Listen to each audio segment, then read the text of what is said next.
कर्जमाफीच्या पैशाचं काय करता? साखरपुडे लग्न?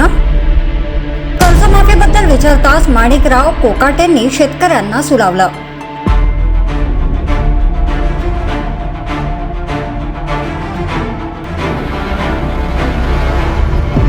कर्जमाफीबाबत विचारताच कृषी मंत्री माणिकराव कोकाटे यांनी शेतकऱ्याला सुनावलं आहे.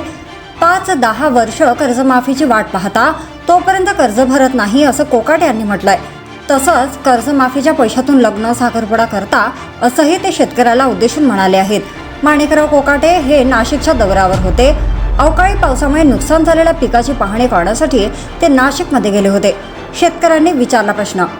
माणिकराव कोकाटे हे अवकाळी पावसामुळे झालेल्या नुकसानीची पाहणी करण्यासाठी शेतकऱ्यांच्या बांधावर गेले होते.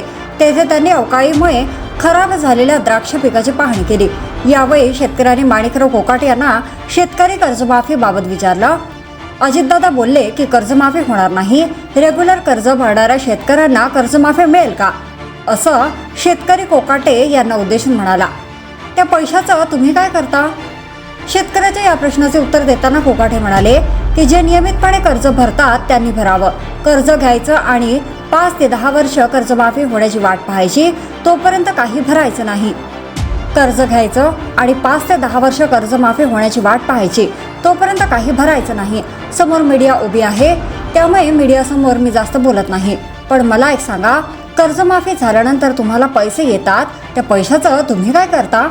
त्या पैशातून शेतीमध्ये 1 रुपयाची तरी गुंतवणूक आहे का, असा सवाल त्यांनी केला. मग त्यातून साखरपुडे करा, लग्न करा.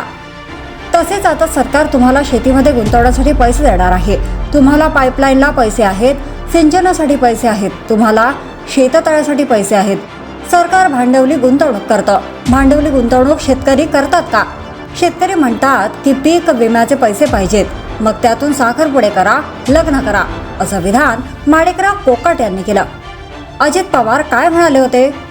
दरम्यान काही दिवसांपूर्वी शेतकरी कर्जमाफी हा माझा विषय नाही, याबाबत मुख्यमंत्री आणि दोन्ही उपमुख्यमंत्री निर्णय घेतील, असं त्यांनी काही दिवसांपूर्वी म्हटलं होतं.